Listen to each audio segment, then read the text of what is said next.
नमस्कार दोस्तों, मैं दिनेश बहादू, व्याख्याता राजनीति विज्ञान, नेट जेआरएफ स्कूल व्याख्याता राजनीति विज्ञान और कक्षा 12 के सब विद्यार्थियों का स्वागत करता हूं, अभिनंदन करता हूं मेरी ऑडियो लेक्चर सीरीज के अंदर।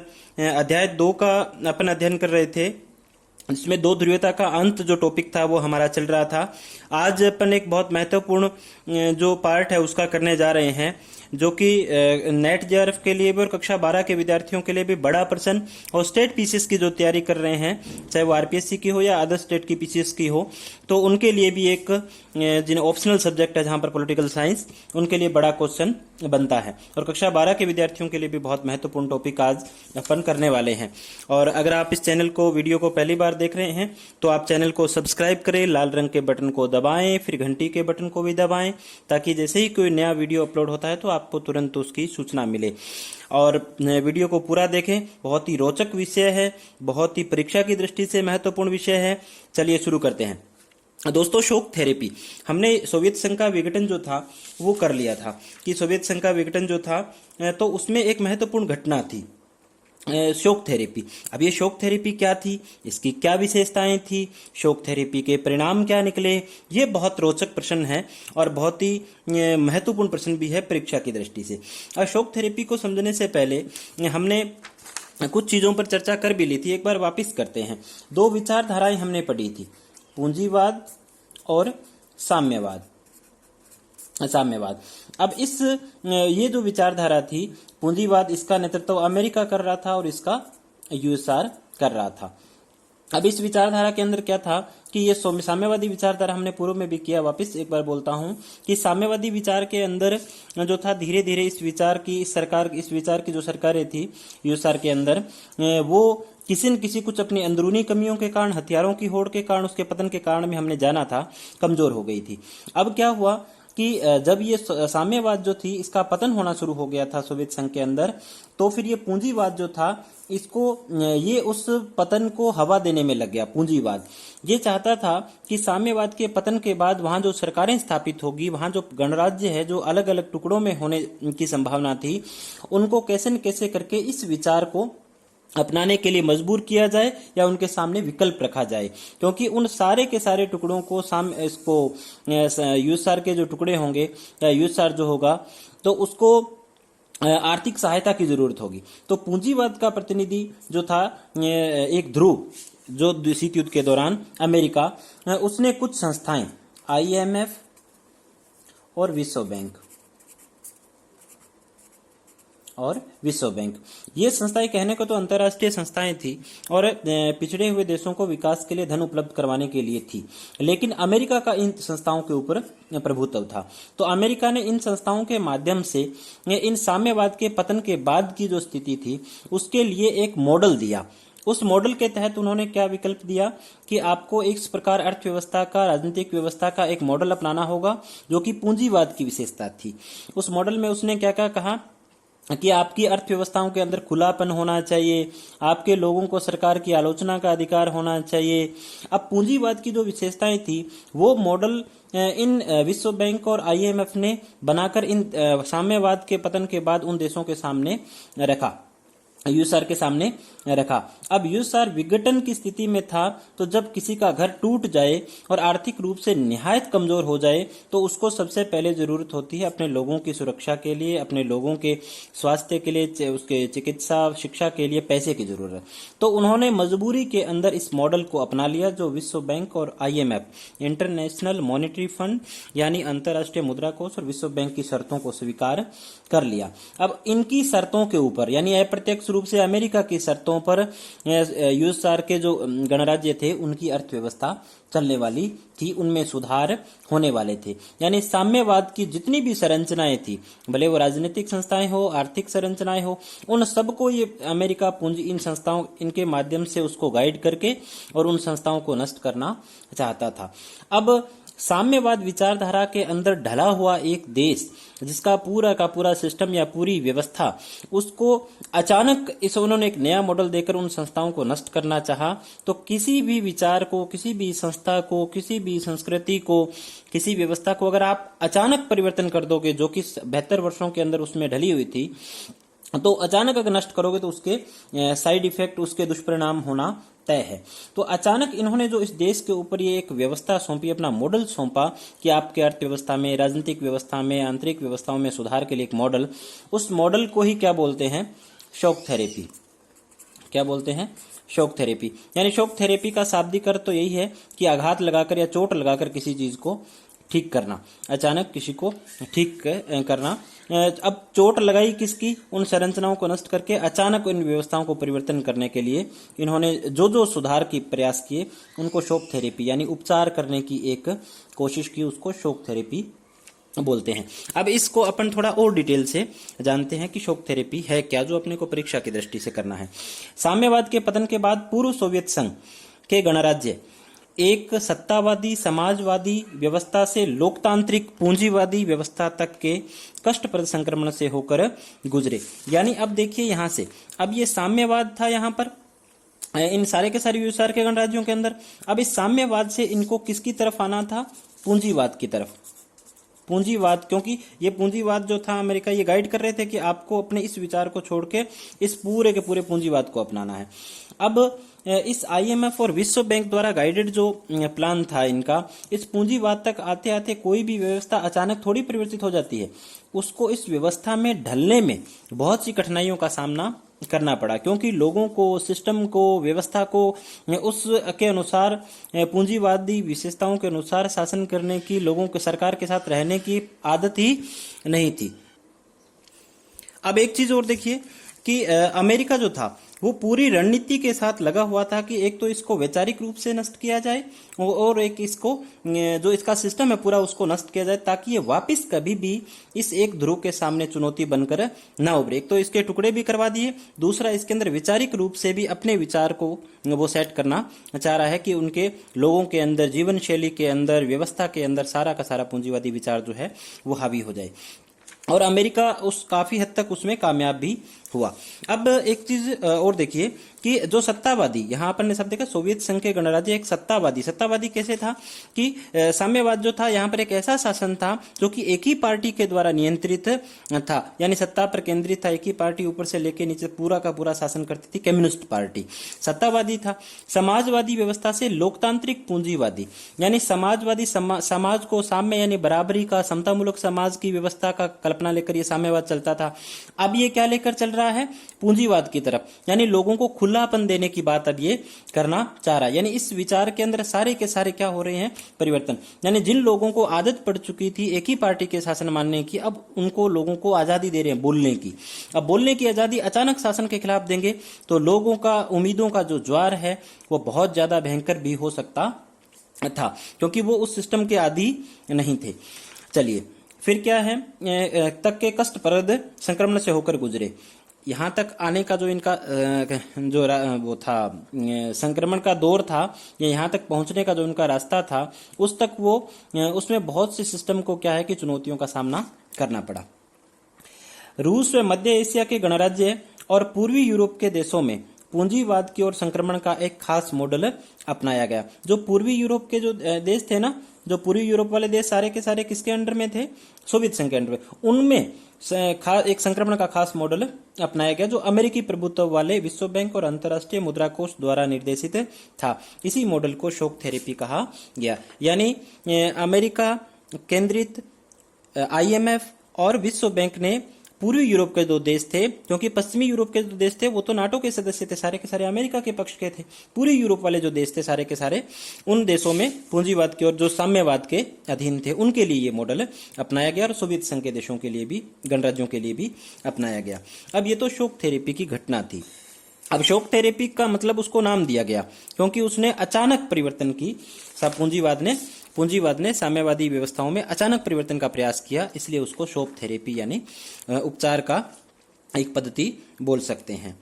फिर इसकी शॉक थेरेपी की विशेषताएं क्या थी? इन्होंने क्या क्या उसमें प्रावधान किए कि शॉक थेरेपी में क्या नया होगा? तो नया क्या होगा? एक तो निजी स्वामित्व को मान्यता, क्योंकि साम्यवाद के अंदर क्या था? प्राइवेट प्रॉपर्टी नहीं थी। संपत्ति किसकी थी? सार्वजनिक थी, शासन की थी, सरकार की थी। और पूंजीवाद में क्या था, खुलापन था, हर व्यक्ति को अपनी संपत्ति कमाने की आजादी थी अगर वो अपनी योग्यता से आगे बढ़ता है तो। अब इसने वो व्यवस्था यहां भी लाने की शुरुआत कर दी, यानी प्राइवेट संपत्ति जो है वो रख सकता है उसको मान्यता दी। व्यापार में खुलापन, पहले व्यापार के अंदर यहां पर खुलापन इसकी विशेषता थी, यहां तो व्यापार का खुलापन था नहीं, व्यक्ति को आजादी नहीं थी क्योंकि सारा का सारा काम सरकार करती थी और सरकार कम्युनिस्ट पार्टी की थी। अब यहां भी इसमें परिवर्तन आ गया। पूंजीवादी व्यवस्था को अपनाना, शॉक थेरेपी की एक विशेषता क्या थी इस घटना में, अब पूंजीवादी जो व्यवस्था थी इन देशों को अपनानी थी। वो कह रहे पूंजीवादी व्यवस्था अपनाओगे तभी हम आपको पैसे देंगे, और पैसे की तो इनको जरूरत थी क्योंकि नए नए अलग हुए थे अपने। तो पश्चिम देशों से मधुर संबंध स्थापित करना, एक शर्त यह भी रख दी कि आपको साम्यवादी देशों को, जो पश्चिम के देश है, पश्चिम के देश के अंदर वो नाटो वाले सदस्य, अमेरिका के पक्ष वाले सारे देश, उनके साथ आपको संबंध रखना होगा। अब ये शर्तें तय कर रहा है इनके भविष्य के लिए। इसका मतलब अपन समझ सकते हैं कि ये ग्रुप बिल्कुल निहायत क्या हो चुका था, कमजोर हो चुका था। तो शॉक थेरेपी की विशेषता भी छोटा प्रश्न पूछ सकते हैं, अर्थ पूछ सकते हैं, और ऐसे भी आ सकता है कि शॉक थेरेपी का अर्थ, विशेषताएं और परिणाम बताइए। अपन आते हैं परिणाम पर। अब इसके परिणाम क्या हुए, अर्थव्यवस्था का चरमरा जाना। अर्थव्यवस्था कैसे चरमराई, क्योंकि पूंजीवाद जो था उसने अचानक यहाँ की अर्थव्यवस्था को बदल दिया, इसके अनुसार ढाल दिया। तो इनकी अर्थव्यवस्था तो सरकार के द्वारा नियंत्रित थी, अब खुलापन दे दिया। तो खुलापन दिया तो बड़े बड़े व्यापारी आए, बड़ी बड़ी बिल्डिंगें बनी, लेकिन जनता उसके अनुसार व्यवहार करने की आदी नहीं थी, इसलिए अर्थव्यवस्था क्या हो गई, चरमरा गई। उद्योगों को निजी कंपनियों को बेचना पड़ा। सरकार ने क्या कर दिया, उद्योगों को, प्राइवेट बड़े बड़े उद्योगपतियों को बेच दिया। रूस की जो मुद्रा थी रूबल, उसमें बहुत गिरावट आई, उसकी कीमत बड़ी कम हो गई। समाज कल्याणकारी व्यवस्था नष्ट हुई, जिसमें अमीर गरीब की खाई बढ़ गई। यहाँ पर साम्यवाद में समाज कल्याणकारी या बराबरी के समाज की कल्पना करते थे, यहाँ पर तो इन्होंने कह दिया जो योग्य होगा वो आगे बढ़ेगा, निजी संपत्ति जिसके पास क्षमता है वो आगे बढ़ेगा। तो अब समाज के कल्याणकारी काम भी क्या हो गए, जब पूंजीवादी आई तो यहाँ पर कम हो गई और लोगों को सरकार के भरोसे जीने की आदत पड़ चुकी थी। लोकतांत्रिक संस्थाओं का निर्माण प्राथमिकता से नहीं किया गया, क्योंकि इन्होंने एक वादा किया था ना यहाँ पर कि आपको साम्यवादी पार्टी ने अधिकार नहीं दे रखे हैं, हम जब वो आएगी हमारी सरकार तो आपको जनता की संस्थाएं बनाई जाएगी, जनता की उनमें भागीदारी होगी। लेकिन इन्होंने शासन में आने के बाद शॉक थेरेपी घटना के तहत उन संस्थाओं के ऊपर भी जोर नहीं दिया। अनेक गणराज्यों में गृह युद्ध और बगावत होगी। जब ये शॉक थेरेपी की घटना लागू की गई तो अनेक जो गणराज्य थे सोवियत संघ के, उनके अंदर बगावत शुरू हो गई और विभाजन के कगार पर क्या विभाजन ही हो गया सोवियत संघ का। तो ये उसके परिणाम हुए शॉक थेरेपी की घटना के। यानी शॉक थेरेपी क्या थी, यानी पूंजीवादी देश अमेरिका द्वारा और IMF और विश्व बैंक द्वारा निर्देशित एक अर्थव्यवस्था का मॉडल था, जो कि सोवियत संघ और पूरी यूरोप के देशों के ऊपर थोपा गया, जिसके कारण उसके दुष्परिणाम हुए और उन देशों के जो था गृह युद्ध की स्थिति में पहुंच गए, बगावत हुई और सोवियत संघ का तो विभाजन ही हो गया। ये थी शॉक थेरेपी की घटना। अब अपन एक नई टॉपिक की तरफ इसमें चलते हैं, इसी में चलते हैं। शीत युद्ध की एक क्वेश्चन और बनता है कक्षा 12 के विद्यार्थियों के लिए और स्टेट पीसीएस के लिए भी, कि शीत युद्ध की समाप्ति व भारत रूस के संबंध किस प्रकार रहे। तो एक तो दोनों शीत युद्ध की जब समाप्ति हुई तो उसके बाद, क्योंकि शीत युद्ध के बाद सोवियत संघ का प्रतिनिधि जो था वो रूस हो गया सुरक्षा परिषद में भी, तो दोनों देशों में बहुध्रुवीय विश्व का सपना। भारत यानी सोवियत संघ का 91 में विभाजन जब हो गया, उसके बाद उसका जो प्रतिनिधि था रूस हो गया एक प्रकार से। रूस उस समय उनका गणराज्य था पहले। तो दोनों का एक तो सपना क्या हुआ, भारत के संबंध कैसे हुए, तो बहुध्रुवीय विश्व का सपना। यानी सोवियत संघ के विभाजन के बाद दुनिया में ध्रुव एक रह गया, अमेरिका। अब रूस भी चाहता था कि वो अपनी खोई हुई जो इज्जत है, उसकी प्रतिष्ठा है, उसको वापस प्राप्त करे। तो रूस का भी सपना था कि वो ध्रुव जो है विश्व में एक नहीं होना चाहिए, अनेक महाशक्तियां बनकर उभरनी चाहिए। यही तो जो इच्छा थी वो भारत की थी और यही रूस की थी। तो दोनों के जो थी वो इस बहुध्रुवीय विश्व के बारे में सपना दोनों का एक था, इसलिए संबंध मधुर भी है। विभिन्न क्षेत्रों में रूस और दोनों भारत जो है सहयोग भी कर रहे हैं। कश्मीर समस्या पे रूस भारत का साथ देता है। प्राकृतिक संसाधनों के अंदर बहुत सी आपूर्ति जो है रूस करता है भारत को। अंतर्राष्ट्रीय आतंकवाद जो है उसमें भारत पीड़ित है, तो उसमें भी रूस भारत का जो है सहयोग करता है। सैन्य क्षेत्र में बहुत से जो हथियार है उनकी उपलब्धि वो उपलब्ध करवाता है भारत को रूस। कोरोना काल में अभी ये ताज़ा लेटेस्ट अपडेट जो है, इसमें स्पुतनिक 5 नाम से एक वैक्सीन है, भारत की भी वैक्सीन है, भारत ने खुद ने भी बताई है। और स्पुतनिक 5 वैक्सीन जो है वो रूस ने भारत को उपलब्ध करवाई। तो ये करंट का भी आप उसके अंदर ऐड कर देना कि रूस के साथ संबंधों के अंदर। और जब तक परीक्षा हो कोई और चीज भी आप लगातार करंट में अपडेट होते रहे, अखबार पढ़ते रहें, रूस से किसी प्रकार का समझौता हुआ तो वो भी आप इसमें लिख सकते हैं। भारत और चीन में जब विवाद होता है तो हमेशा रूस जो है वो भारत का पक्ष लेता है। यानी सोवियत संघ के विभाजन के बाद जो रूस उसका प्रतिनिधि देश था, सबसे बड़ा राज्य था, उसके साथ भारत के उसके बाद से लगातार वर्तमान तक संबंध जो है वो मधुर है। भारत जो पूर्व साम्यवादी गणराज्य, यानी सोवियत संघ के विभाजन से पूर्व के जो गणराज्य थे उनके साथ वर्तमान में भारत के, क्योंकि और भी तो अलग हुए थे, उनमें महत्वपूर्ण जो पूर्व साम्यवादी जैसे कजाकिस्तान, तुर्कमेनिस्तान, उज्बेकिस्तान, उनके साथ भी ना भारत के बड़े अच्छे संबंध हैं। तेल और ऊर्जा के क्षेत्र में भारत वहां पर निवेश भी करता है।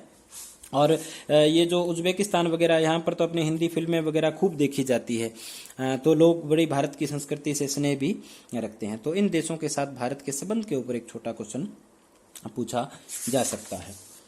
अब एक अंतिम जो है इस अध्याय का, कुछ प्रमुख नेता अपन बस 2 मिनट में कर लेते हैं। लेनिन हुए हैं सबसे प्रमुख नेता, क्योंकि साम्यवादी क्रांति हुई रूस के अंदर सबसे पहले, साम्यवादी विचारधारा मार्क्स की विचारधारा के आधार पर, और 17 में क्रांति हुई और 17 से 24 तक सबसे बड़े नेता से यूएसआर के, और समाजवादी क्रांति का नेतृत्व किया और प्रथम साम्यवादी सरकार का इन्होंने गठन किया। जोसेफ स्टालिन लेनिन के बाद ये आए, 24 से लेके 1924 से 53 तक सोवियत संघ के प्रमुख रहे, और शीत युद्ध का प्रारंभ इनके समय हुआ, क्योंकि 45 के बाद दूसरा विश्व युद्ध समाप्त हुआ तो शीत युद्ध प्रारंभ हो गया। तो जोसेफ स्टालिन जो थे ये सोवियत संघ का नेतृत्व उस समय कर रहे थे। अमेरिका के साथ इनकी प्रतिद्वंदिता हुई। औद्योगिकरण को इन्होंने बढ़ावा दिया और खेती का बलपूर्वक सामूहिकरण, यानी बड़े बड़े जो है वो फार्म हाउस जो है उनका सामूहिकरण इन्होंने कर दिया। अब इनकी फिर है निकिता क्रुश्चेव, ये भी 53 के 64 तक राष्ट्रपति रहे सोवियत संघ के। पश्चिम के देशों के साथ शांतिपूर्ण सह अस्तित्व का सिद्धांत, ये क्वेश्चन थोड़ा पूछ लेते हैं कि शांतिपूर्ण सह अस्तित्व का सिद्धांत सोवियत संघ के किस नेता ने दिया, तो निकिता क्रुश्चेव ने दिया। अब एक और महत्वपूर्ण घटना के समय ये राष्ट्रपति थे, क्यूबा मिसाइल संकट, अपने अध्याय 1 में किया था, उस समय भी ये सोवियत संघ का नेतृत्व कर रहे थे। बाद में सोवियत संघ को इन्होंने अमेरिका के साथ युद्ध से बचा लिया था। ब्रेजनेव ये 64 से लेकर 82 तक यूएसआर के राष्ट्रपति रहे। इन्होंने एशिया की सामूहिक सुरक्षा का सिद्धांत दिया। ये स्टेट पीसेस वगैरह के लिए भी पूछ लेते हैं और स्कूल लेक्चरर वगैरह के लिए भी महत्वपूर्ण है, कक्षा 12 के लिए तो है ही महत्वपूर्ण। इन्होंने भी क्या किया, अमेरिका और सोवियत संघ जो है उसके संबंधों को सुधारने का प्रयास किया। इन जो प्रमुख नेता है सोवियत संघ के, इनमें से एक क्वेश्चन, एक छोटा क्वेश्चन बन सकता है और ऑब्जेक्टिव वालों में तो कुछ भी पूछा जा सकता है। ब्रेजनेव के बाद 2 नेता और हुए, यूरी आंद्रेपोव 82 से 84 और कॉन्स्टेंटिन चेरनेनको, ये 2 नेता और रहे जो 85 तक रहे। इनको ज्यादा महत्व नहीं है, कक्षा 12 के अंदर तो इनका नाम दिया हुआ भी नहीं है, लेकिन जो स्कूल लेक्चरर वाले नेट वाले हैं उनको थोड़ा सा देख लेना चाहिए। और अंत में है मिखाइल गोर्बाचोव, उसके बाद सोवियत संघ का विभाजन हो गया था। मिखाइल गोर्बाचोव जो है वो 85 से 91 तक रहे। इनकी सबसे पहले अपन ने चर्चा कर ली है कि सोवियत संघ के विभाजन के समय मिखाइल गोर्बाचोव जो थे, इन्होंने फिर पेरेस्ट्रोइका और ग्लास्नोस्ट के नारे दिए और उनसे क्या हुआ, सोवियत संघ के विभाजन भी हो गया, ऐसा माना जाता है। उनकी आलोचना भी की जा सकती है और उसकी समालोचना, उसके कुछ प्लस पॉइंट भी थे। तो मिखाइल गोर्बाचोव जो थे उनके समय सोवियत संघ का विभाजन हो गया। फिर रूस इसका प्रतिनिधि बन गया और रूस के जो प्रथम राष्ट्रपति थे वो बोरिस येल्सिन बन गए थे। तो ये 5-6 जो नेता है इनको भी थोड़ा कक्षा 12 के विद्यार्थियों को और सबको ध्यान रखना है। तो ये शीत युद्ध का टॉपिक अपना पूरा हो गया। आपने कैसा लगा ये आपको टॉपिक, आपने नोट्स बनाए होंगे तो कमेंट बॉक्स में जाकर कमेंट जरूर करें। किसी प्रकार का सुझाव हो तो जरूर दें। कोई शिक्षक साथी, आदरणीय गुरुजन अगर इसको देख रहे हो तो उनके भी सादर सुझाव जो है वो अपेक्षित है। और चैनल को सब्सक्राइब विद्यार्थियों से ज़्यादा करवाएं ताकि सुझाव भी दे, ताकि हमारा हौसला बना रहे, प्रोत्साहन मिले हमें, और हम सब मिलकर इस कोरोना काल के अंदर या आने वाले समय में भी बच्चों के लिए जो ऑनलाइन एजुकेशन है इसके लिए हम सब जितने हमारे संसाधन हैं उनके माध्यम से बच्चों की बौद्धिक विकास जो है उनके करने में कुछ योगदान दे पाएं। नमस्कार दोस्तों, जय हिंद, वंदे मातरम।